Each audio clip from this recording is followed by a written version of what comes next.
Suppose करो कि आप एक स्टोरी बुक पढ़ रहे हो और छोटा भीम अचानक से उसके कलर्स ब्राइट हो जाएं, वो बोलने लगे और चलने लगे, तो कितना इंटरेस्टिंग लगेगा। तो एमएस का माइक्रोसॉफ्ट का एक ऐसा ही टॉपिक है पावर पॉइंट, जो आपके इमेजिनेशन को बिल्कुल ओरिजिनल डिजिटली क्रिएट करता है, उसको बोलते हैं पावर पॉइंट प्रेजेंटेशन। तो बेसिकली पावर पॉइंट क्या है, एक कंप्यूटर प्रोग्राम है जो आपको प्रेजेंटेशन बनाना अलाउड करता है, और जहाँ पे पेजेस नहीं होते बल्कि उन पेजेस को हम बोलते हैं स्लाइड, और उन स्लाइड्स में हम क्या काम करते हैं, ड्रॉ करते हैं, राइट करते हैं और तरह तरह के पिक्चर्स भी ऐड करते हैं। अब उसमें जाने के लिए हमें क्या करना होगा, तो सबसे पहले अपने कंप्यूटर के स्टार्ट बटन में जाएंगे और पी ऑप्शन पे जाएंगे, तो पावर पॉइंट जो भी वर्जन है वो खुल जाएगा और उस पर क्लिक कर देंगे और पावर पॉइंट खुलेगा। तो जो पावर पॉइंट खुलेगा वो कुछ इस तरह से खुलेगा कि बीच में एक स्पेस होगा जो कैनवास की तरह होगा व्हाइट, इसको बोलते हैं स्लाइड एरिया। साइड में आप जितने स्लाइड्स पे आपने 10 पेजेस अभी तक स्टोरी लिख ली है तो उस एक जगह कलेक्ट हो जाएगा, उसको बोलते हैं स्लाइड पेन, स्लाइड्स का कलेक्शन होता है। नीचे एक स्टेटस बार होता है जो आपको ये बताता है कि अभी करंटली आप किस स्लाइड पे काम कर रहे हैं, और एक व्यू बटन होता है, जो भी आपको स्लाइड देखना हो फटाफट से व्यू कर सकते हो। ऊपर आपके स्लाइड का टाइटल आता है, जो भी आपने स्लाइड का नाम रखा, प्रेजेंटेशन का नाम।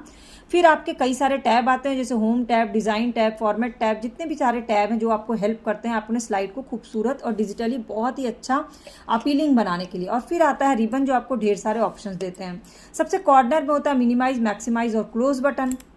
फिर आपकी मैम आपको बोलती है कि आपको अपने स्कूल पे एक प्रोजेक्ट बनाना है, तो सबसे पहले आप जाते हो थीम ऑप्शन में, जो कि आपको डिजाइन टैब में मिलता है, और आप एक अच्छा सा पसंदीदा थीम सेलेक्ट कर लेते हो। थीम सेलेक्ट करने के बाद आपको एक स्लाइड ऐड करना होता है, तो आप इंसर्ट टैब में जाते हो और न्यू स्लाइड ऐड करते हो, जहां पे आपको कई तरह के स्लाइड के खूबसूरत ऑप्शन मिलते हैं, आप वो सेलेक्ट कर लेते हो। स्लाइड सेलेक्ट करने के बाद आपको उसमें कुछ टेबल चाहिए, कुछ पिक्चर्स चाहिए, कुछ और चीजें चाहिए, शेप्स चाहिए, तो आप उसमें इंसर्ट टैब में जाके ये अपने अकॉर्डिंग सेलेक्ट कर लेते हो। और फिर आप जाते हो पिक्चर ऑप्शन में, जहां आपको अपने स्कूल का एक पिक्चर चाहिए होता है, तो आप अपने स्कूल का एक पिक्चर गैलरी से लेते हो, उसका साइज देखते हो, उसको रोटेट करते हो, उसका साइज इस तरह से डॉट डॉट से ठीक करते हो और उसको क्या कर लेते हो, अपने उसमें पेस्ट कर लेते हो। फिर आपको अब अपने स्कूल के बारे में कुछ चीजें लिखनी है, जैसे सबसे पहले टाइटल ऐड करना है, तो आप जाओगे फिर से आप किसमें,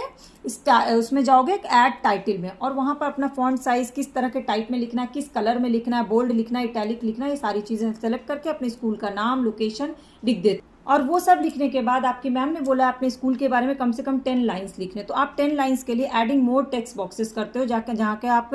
इंसर्ट करते हो न्यू टेक्स्ट बॉक्सेस, और फिर आप उसमें सारा मटेरियल 10 लाइन का टाइप कर लेते हो, और फिर हम करेंगे उसको प्रेजेंटेशन को सेव। तो सेव करने के लिए हम फाइल ऑप्शन में जाएंगे और सेव एज ऑप्शन में जाएंगे, और जिस लोकेशन पे भी सेव करना है उसमें फाइल का नाम डाल के सेव कर देंगे। और तब तक आपकी मैम आ जाती है और मैम बोलती है अपने स्लाइड को शो करो, तो स्लाइड शो ऑप्शन पे जाते हैं और फ्रॉम द बिगनिंग करके स्लाइड को शो कर देते हैं। लेकिन याद रखिएगा, स्लाइड शो करने से पहले स्लाइड का प्रीव्यू जरूर देखिएगा। डिटेल क्लास की लिंक इसके नीचे दी हुई।